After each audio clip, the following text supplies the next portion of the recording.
देव देव महादेव भूतात्मन भूत भावन त्राहि नः शरणापन्ना त्रैलोक्य दहनात् विषम।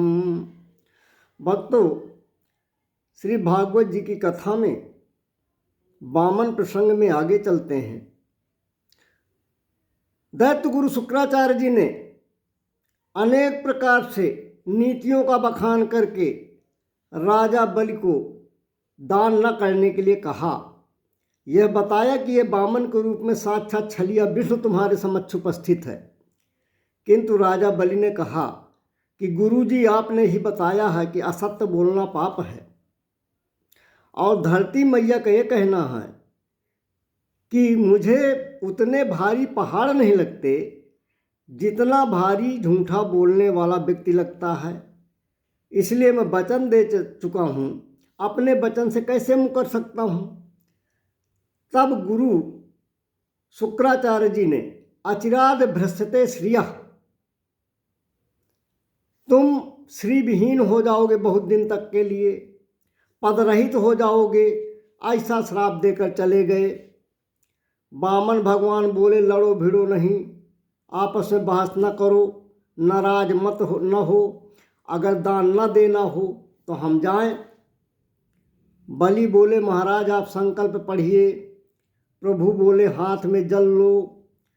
पुराण से अलग हटकर एक कथा आती है कि बलि ने जैसे ही पात्र उठाया तो पात्र टोटीदार था, लोटा जिससे जल निकलना था। उसमें शुक्राचार्य जी घुसकर बैठ गए कि जब पानी की एक बूंद ही नहीं मैं टोटी से टपकने दूंगा तो संकल्प कैसे होगा। जब बहुत प्रयास से भी पात्र से जल नहीं निकला तो भगवान बोले, राजा बलि क्या हुआ।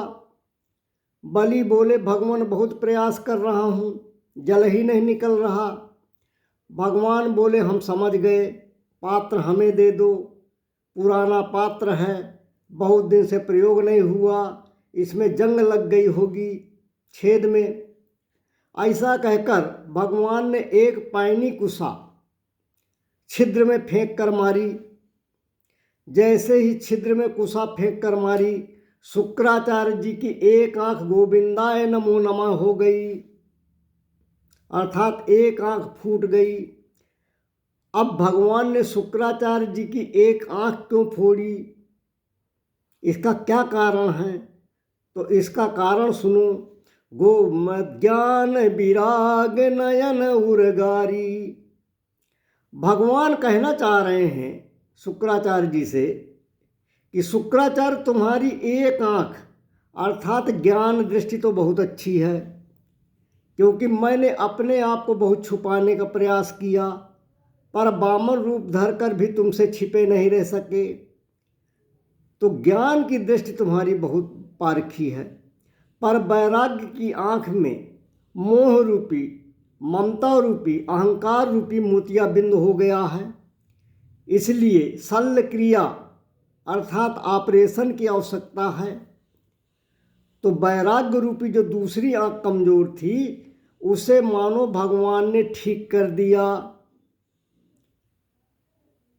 भगवान ने हर मानव प्राणी को यह उपदेश देने का कार्य किया है कि ज्ञान के साथ साथ वैराग्य की भी दृष्टि हटाओ, अपने आँखों से मोह, ममता, अज्ञान, अहंकार इसका पर्दा हटाइए। तभी जब ज्ञान और वैराग्य दोनों दृष्टियां सही होंगी, तभी जीवन का सही स्वरूप समझ में आएगा, जीवन का वास्तविक उद्देश्य समझ में आएगा, भगवान के सही स्वरूप को समझ सकेंगे, धर्म की स्थिति समझ में आएगी। अब भगवान ने टोटी सही कर दी।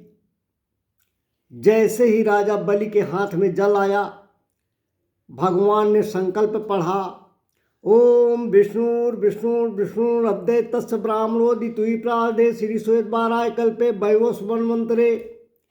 यह मंत्र पूरा जैसे ही पूरा हुआ, भगवान अपने विराट रूप में प्रकट हो गए। बोलिए सच्चिदानंद भगवान की जय। तद वामनं रूपं वर्धताद्भुतं हरेरनन्तस्य गुणत्रयात्मकं भूः खं दिशादोर्विशापयोधय स्थिरनंग देवा ऋषियो यदा सत्। अब भगवान जब विराट रूप में प्रकट हुए तो राजा बलि भगवान को ऊपर से नीचे तक एकटक देख रहे हैं आश्चर्य से। आकार ही खत्म नहीं हो रहा है। बड़ा आश्चर्यचकित हो गया राजा बलि। अब भगवान ने कहा, हे राजा बलि देखो, हम 3 पग धरती कैसे नापते हैं। भगवान ने एक चरण नीचे बढ़ाया। अतल वितल सुतल तलातल महातल रसातल और पृथ्वी लोक नीचे के 7 लोक नाप लिए।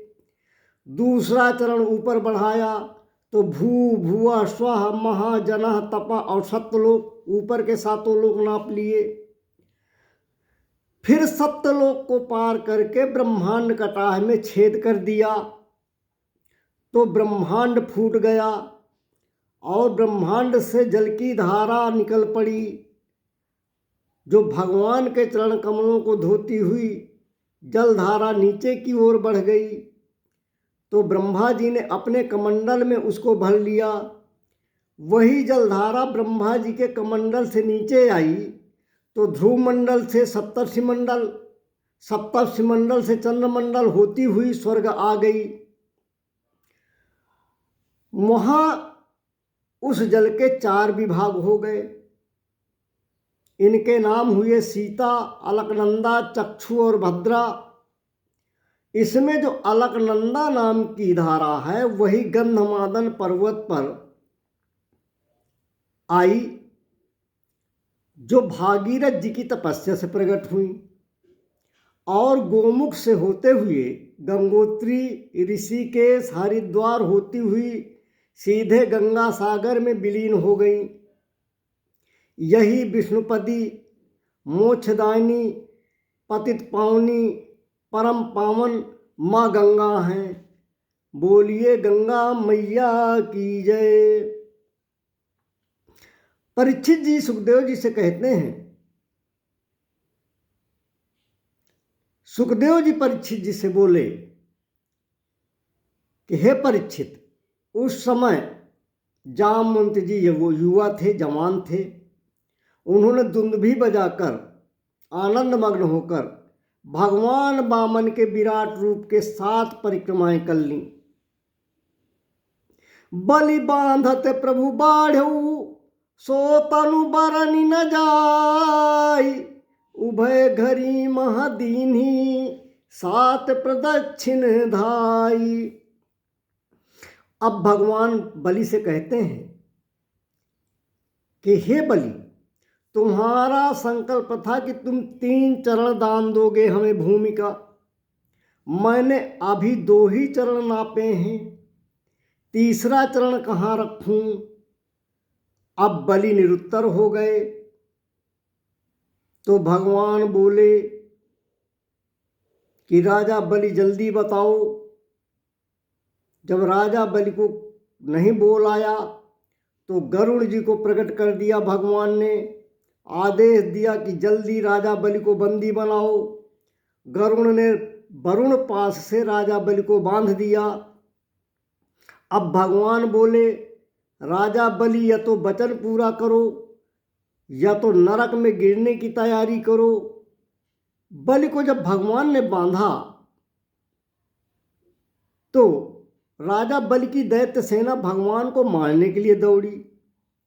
राजा बलि ने सबको रोका, अरे दैत्यो, हमारे गुरु शुक्राचार्य हमें शाप देकर गए हैं, हमारा समय सही नहीं है। यदि तुम लोगों ने भगवान से युद्ध की चेष्टा की तो सभी मारे जाएंगे। ऐसा सुनकर सब दैत्य शांत हो गए। भगवान बलि डांटे और बोले कि राजा बलि क्या निर्णय लिया। बलि बोले प्रभु एक निवेदन करूं। भगवान बोले करो। बलि बोले प्रभु ये बताओ दान बड़ा होता है कि दानी। भगवान ने कहा कि दानी दान देता इसलिए दानी बड़ा होता है। अब राजा बलि ने पूछा कि धनवान बड़ा होता कि धनी। भगवान बोले धनवान बड़ा होता है।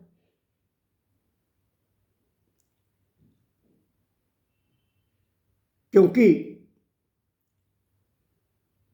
वही जो है दान करता है। अब शेष कथा आगे कहने का प्रयास करेंगे। बोलिए वृंदावन बिहारी लाल की जय।